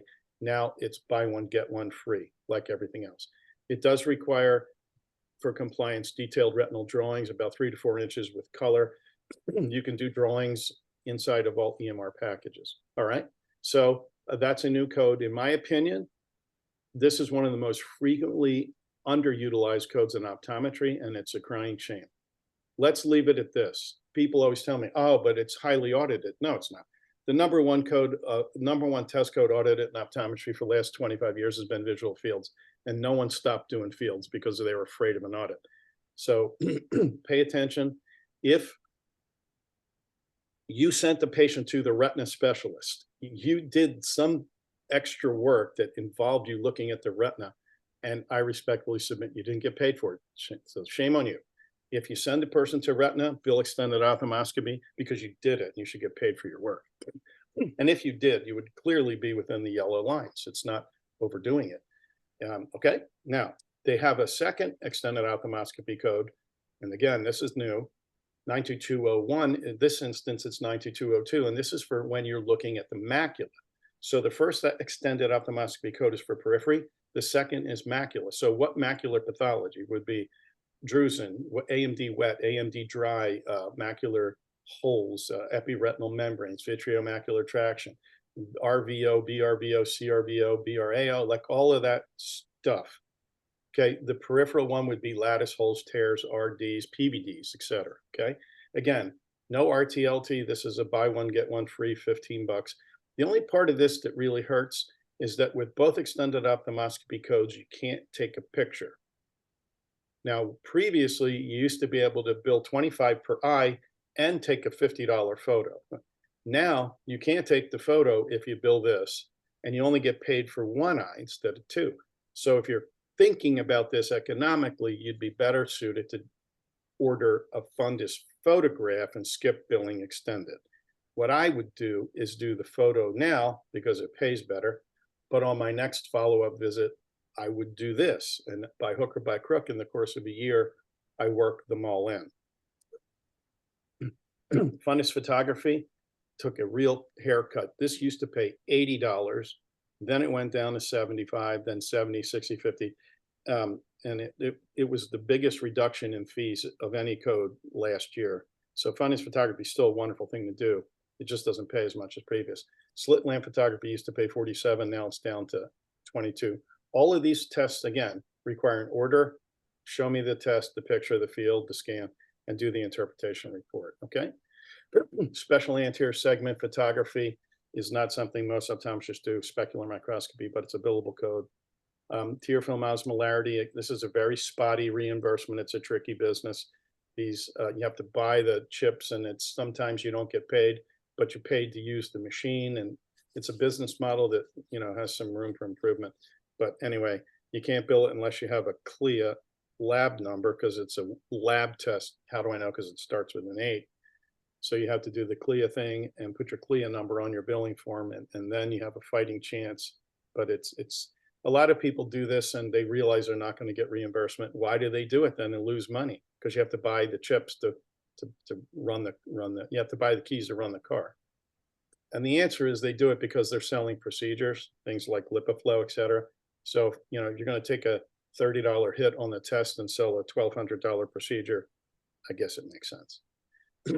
Corneal topography, 92025, also $35. This reimbursements remain relatively strong for a long time. Scanning lasers of the front of the eye, so essentially digital gonioscopy. It's sometimes spotty to get reimbursement for this one too, but $30 to do digital anterior segment gonioscopy, if you will. Contact lens bandages used for abrasions, erosions, burns, etc. 92071 pays $35. It used to be 92070 and it paid double. So they changed the code, cut the reimbursement. but medically necessary contact lenses are really important for us and for our patients, and just know that that's a billable procedure. But be smart. Don't put a $20 lens on an eye that you're getting reimbursed $35 for, right? So, I know there's biocompatible lenses that are better widgets, but, back in the day of PRK, trust me, we bought Plano T therapeutic AccuView lenses that were dirt cheap, one size fits all, and slapped them on everybody for 5 days, and they all did beautifully. And they were pennies. So you don't need a fancy schmancy Banges lens all the time. Fitting keratocones is the worst thing in the world for reimbursement. I mean, back in the old days, you could charge whatever you want, get it. And vision plans said, hey, we're going to pay for this. And they pay handsomely for it. It's amazing. So you'll never hear John McGreal say, hope they have a vision plan because it's going to pay better. Like, that never is the answer, except once, and it's keratoconus. So if they have cones, hope they have a vision plan because you'll get paid a bundle. Usually it's an upfront lump, and then you just take care of them. But if you're going to bill their major medical, you use the code 92072. And here's the interesting thing. Pay attention to the word here, initial fitting only, right? So if you do an initial fitting, you bill this and you make $125, it's terrible for that level of complexity in terms of contact lens care. But when the patient comes back for all the subsequent twinks and tune-ups and modifications, et cetera, they say right in the CPT book for subsequent fittings, et cetera, use 99 or 92 XXX codes, which basically is them telling you, you can bill $85 every time you see that person as you're working them through this tune-up process. So, you don't get a lot up front, but if you add it all together in the aggregate, you're probably still whole. If you go the vision plan route, you'll get a lump sum. It's going to be a lot better. Serial tonometry is not a test that's done very often. This is 3 or more readings of intraocular pressure, same patient, same doctor, same day. So when do I bill? When I have angle closure. If I have angle closure, I'm measuring their pressure more than 3 times, and they're going to be around a while. So I can piggyback $85 on top of my level 5 E&M code, and also probably do gonioscopy, and also maybe take an OCT if I can get the cornea to clear up, or do an OCT of the other eye. Like, you can do stuff, right? So this is not a code that's used often. However, it's a code that comes up in compliance audits a lot. And the misuse of this code in optometry, this is what it is. They built serial tonometry as a CPT code on every glaucoma follow-up visit. And I can tell you where it came from, but I don't want to name the person or the source that published it. But, basically it was how to code for glaucoma, do these CPT codes and these supplemental test codes. And they said use serial tonometry on each visit. Well, the definition of serial tonometry is not that I did it last time and I did it today and I plan on doing it next time. It's I did 3 or more readings, same patient, same doctor, same day. More back to the diurnal curve stuff that we used to think was important before. Okay, all right. Corneal hysteresis is a very low functioning code here. I mean, the instrument costs a lot and the reimbursement's terribly low. So, but it is what it is. Okay. Pachymetry, also a very low reimbursing procedure code, but important to quantify if they're thick, thin, or normal for their conversion risks, according to the OATS study. You all know about that. I think the point here is you can do pachymetry once. You think of it as a one-trick pony for glaucoma, but what you all have to keep in mind is that you can poke a cone every time you see them with a pachymeter to see if they're getting thinner up on the apex. Or if they have a transplant, you can poke them every time they come in and see if they're taking on water or edema or graft rejection and see if they're getting thicker. If somebody has corneal dystrophies, like, you should buy this for glaucoma, you should use it up on cornea disease, and we all forget that. So scanning lasers of the optic nerve, I mean, we're still, this was $100 not long ago. Then it went to 50 when it became buy one, get one free, and they've taken it from 50 to 40 to 35. So, I couldn't go through the day without one. I'm a big believer in scanning laser technology for glaucoma and retina work. All boats come up to the same level as a specialist if you deploy that technology. Back in the day, you had to be a super instrument jock and have great eyes and great instrument skills when I started, but click of a button and we all see things that we never new or there, and it's magnificent. So it's worth the investment. Retinal OCT 92134, same thing, 100 went to 50, 50 to 45, 40, now 39. VER or VEP, I bought this so I could take care of glaucoma patients using, state-of-the-art technology. And a year later, they took away the diagnosis code for glaucoma as an approved diagnosis code. So now the retina doctor uses it for, ERGs. Now, surgical codes all start with the number 6. These are minor surgical codes optometrists do, plucking out an eyelash, misdirected lash. Notice all the global periods have been reduced from 10-day global to 0. Ladies and gentlemen, every global period for minor surgery in ophthalmology has a 0-day global except one. And it's punctal plugs for dry eye still has a 10-day global. Nothing else does. So if you're going to do this, you've got to remember now, if you pluck a lash and you bill an office visit, you'll be denied on the office visit. And this is the problem, right? I mean, you don't need to be a rocket scientist. If you came into me and you had a misdirected lash and I plucked it out because you had SPK and you're miserable, I'm going to get $18 to do that exam. That's painful. I'm going to probably get $50 or $60 from you for your copay, but I'm getting nothing from them. And some people would argue, why don't I just bill for an office visit, skip billing for the surgery, which would pay $85 plus a $60 copay. That would be a very good financial decision. It's just not a very compliant one. And so you should know about that. All right. Now you can take out a foreign body from the conj. If it's superficial, means it's moving. This has a 0-day global, it pays $28. Conjunctival foreign bodies that are embedded pay $10 more. So it's important to figure out which is which. Okay. Again, it's a surgical code, 25 modifier on the office visit if you're going to do it. Corneal foreign bodies, $65, 0-day global. Ladies and gentlemen, I used to get $180 to do this when I started. Now it's $60. I could also slap a bandaged contact lens and take a slit lamp photo and bill an office visit. Okay, now I can't bill the office visit. I have to do the foreign body removal for $60. And so we're doing more for less. That's just the nature of the beast.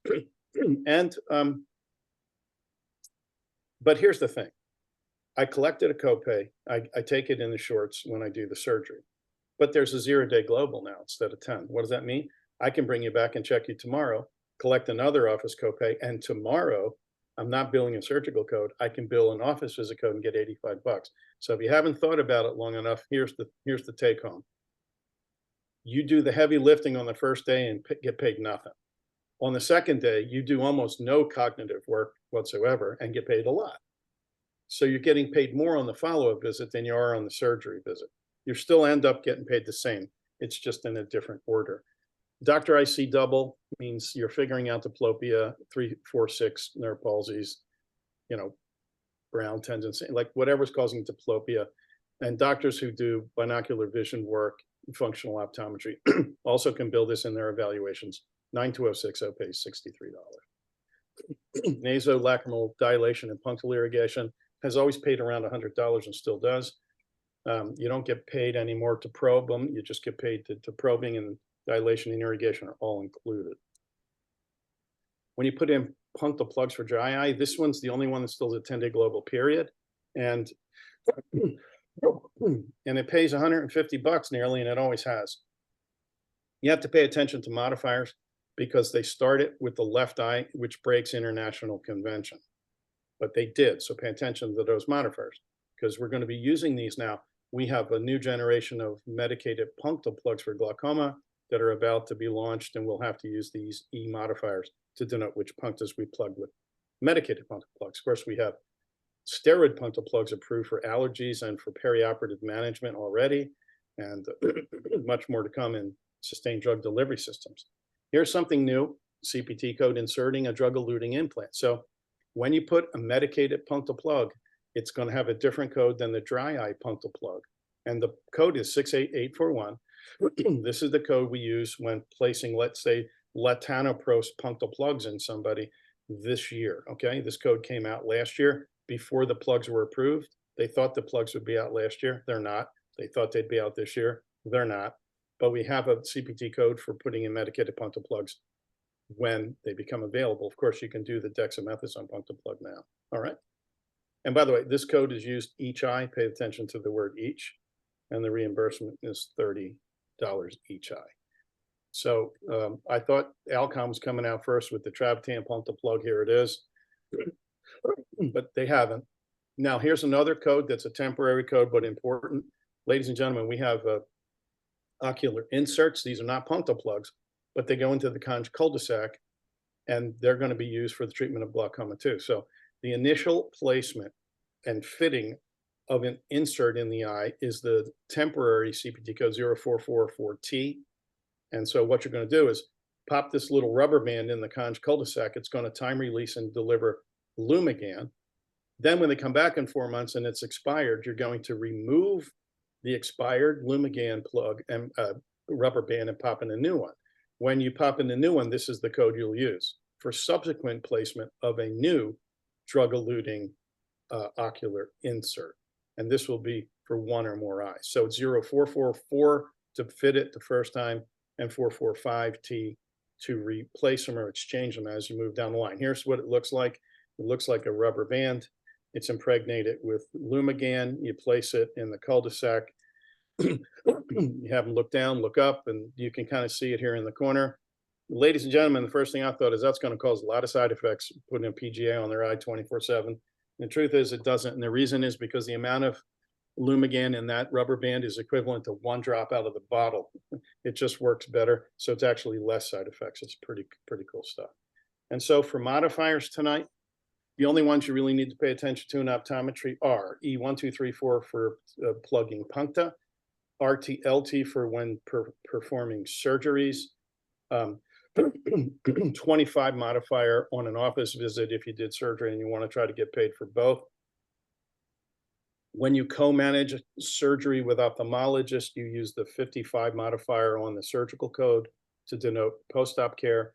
The surgeon uses the modifier 54.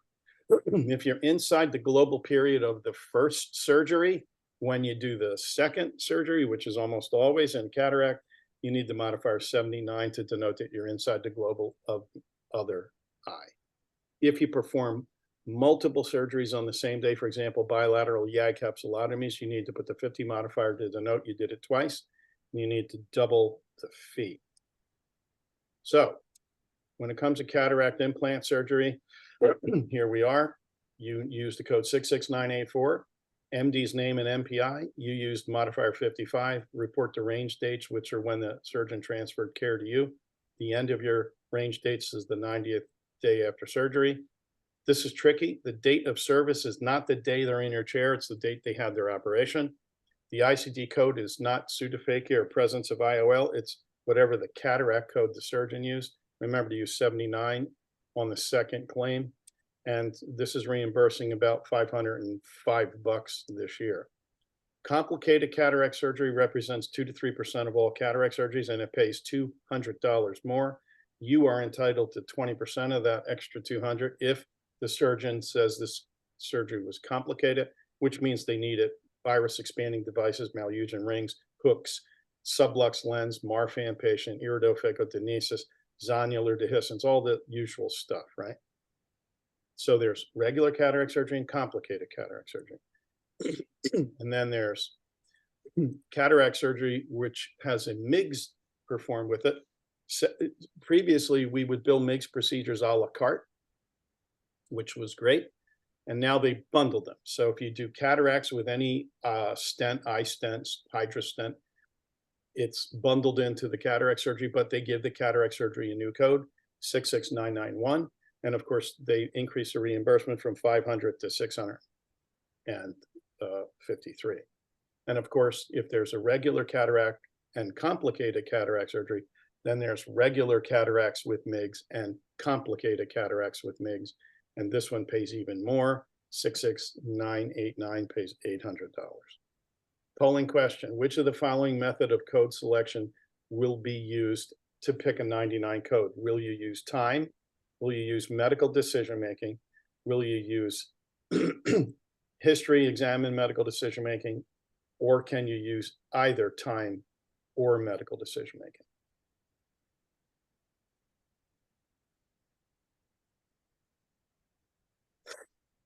Hey, John, there's a question here while this polling question is going on, and kind of goes with the last set of slides that you had. Can you bill 92013 with a 25 modifier for epilation of lashes versus billing just the procedure without the 99 code? That's the way I've done it for 25 years. That's not the way they want you to do it now.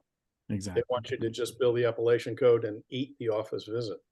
Now, if you want to bill the office visit, you better have a reason to do it that had nothing to do with the surgery code.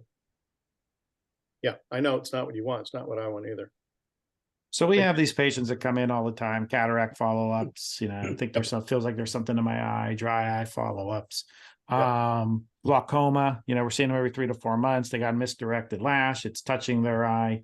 So they came in for the cataract, you diagnose the epilation. This is where you can now, you have two things. You can treating the glaucoma, epilate, and use your modifier. Yes, exactly. Unfortunately, if they come in saying, hey, look, I think I have an eyelash touching me. Yeah. You're kind of stuck, but you can make your toast and then bring on the follow-up, which is now a 0 day, you can now. Yep. Do the follow-up. All right. Let me end the poll. That was a great question. Thanks, Jessica. Okay, you got the answer right. So you can use either time or medical decision-making. You can jump back and forth all day long. It's your discretion. One doctor in your office can do the other way, and you can do it this way. So let's look at the new ICD-10 codes for 2024, and there are 437 new ICD-10 codes, but for optometry and ophthalmology, there are only just a few. And so we never actually had a diagnosis code for a foreign body sensation, because if you think about it, it's not a diagnosis, it's a symptom. But for some reason, they gave us foreign body sensation, right, left, both, or unspecified. So that's new for this year. And they gave us codes for muscle entrapment.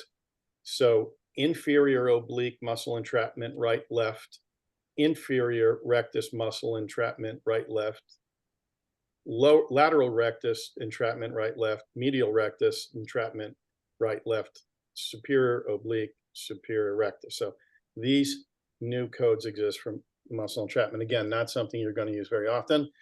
And here are the final new ICD codes for 2024. For sickle cell retinopathy, again, not something you're going to see all the time. Both non-proliferative sickle cell retinopathy plus proliferative sickle cell retinopathy, right, left, both are unspecified. Okay. So what you want to do is monitor your practice and your team by pulling 10 charts per provider per year. And I think if you do that, that's the OIG minimum requirement for internal self-assessment. Secondly, you take a class like this, you take my notes, you take proof of this education, you put it in your compliance folder, because the first thing they ask you, if you get an attorney and you get deposed, the first thing they ask is, when was your last compliance class? When was your last course on billing and coding and Medicare, this and that? And no one ever has an answer for that. If you take the time to do the class, you paid for it, you got the education, it's a feather in your nest to keep it. And how many of us pull 10 charts a year and just go through and see, give yourself a score, I got 80%. Here's what I did right, here's what I did wrong, retrain, and keep that in your office. If you have a huge practice, multi-doctors, then you probably need to have some outside person come and do an independent third-party assessment at least every 3 years or so. Okay, now I can do this MIPS thing in a minute or two, and here's why. Ladies and gentlemen, most optometrists in the United States are exempt from MIPS because President Trump gave us all our get out of jail card. Okay, now to know if you're going to get out of jail, you have to go to this website, qpp.cms.gov, participation lookup. You go to Medicare's website, you go to participation lookup, you must have your MPI number. You type in your MPI number and it'll tell you you're out, you're exempt. Go home, pop a beer, drink a glass of wine, have a bourbon, put your feet up, and that's one thing that Trump did for you. Because basically he said this is nothing but a waste of time. It doesn't improve care, it increased costs, and it does nothing that it was intended to do. You know, this whole EHR, meaningful use, it didn't work. And so he said, we're going to let most people out. And how did he do it? He lowered the thresholds for you to be exempt. And so most optometrists are out, and that's good. If you're in, it's hard, because as this has progressed, it has become nearly impossible for a solo practitioner to be able to comply.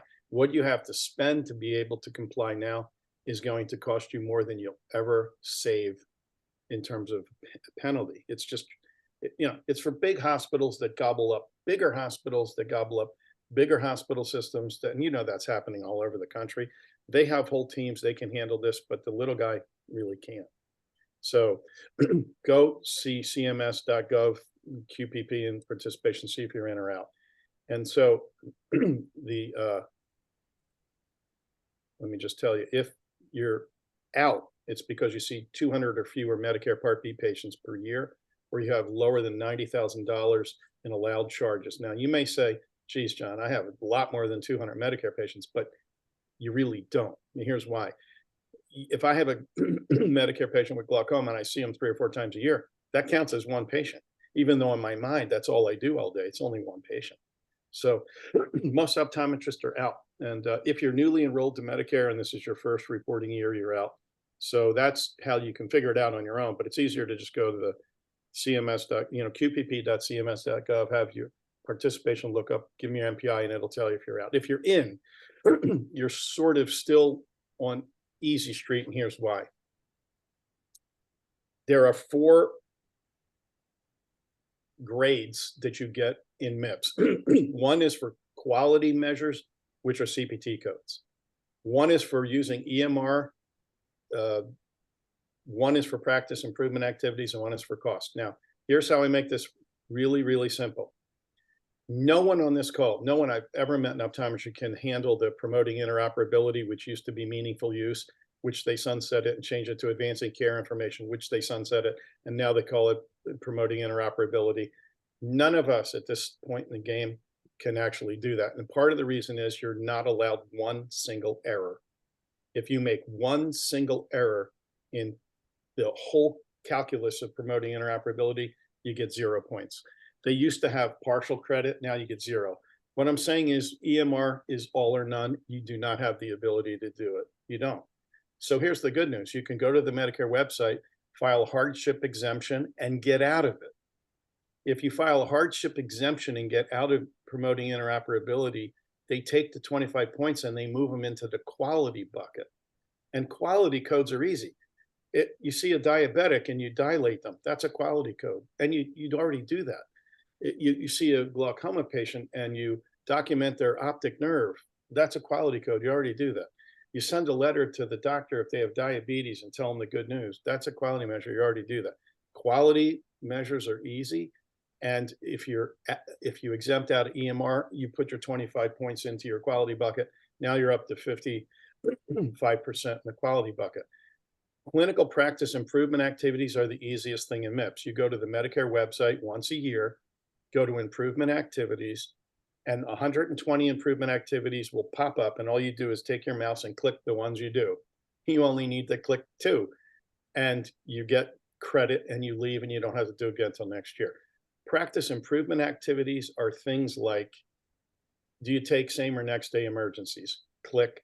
Do you send reports to consultants? Click. Like, if you do any of those simple things that we all do, you'll get your points easy peasy. Cost, optometry has been exempted from. So they take your 30% for cost and move it to quality. You opt out of EMR and they take 25 points. So basically, if you're stuck doing this, all you have to do is quality measures. And to get your final score, you need 75 points. So if you do quality and get 30, and you take your 25 from EMR and move it up here for 55, and you take 15, like, it's not hard to get out of the penalty box, okay? So I put some links in here for exceptions and hardship applications and et cetera. But, again, this stuff is something that 99% of you do not have to do. So let me just go to the final slide and show you right here. First step, check your participation. If you're exempt, do nothing, pop a beer.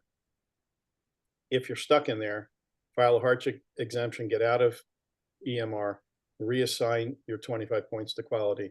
And if you are exempt from EMR plus costs, all your points are reassigned to quality. And I have to tell you folks, sir, final parting statement. This whole MIPS thing is going to be turned on its nose next year.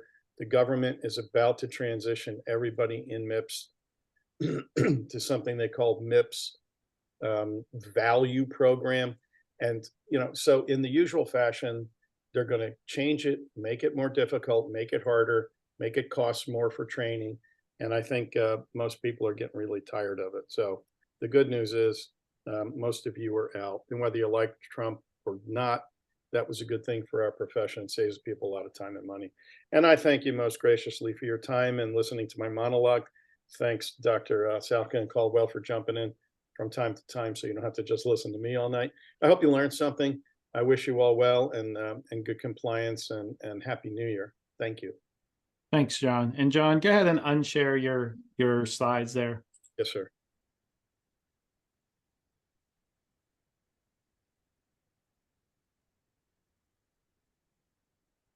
I think I might have overridden. Just going to go fast here. We would like to try and finish up at 10 o'clock. We'll probably finish up just about a minute or two after, because I go through these housekeeping slides. John, you always do it. You take a very complex topic like this, boil it down. Love listening to you.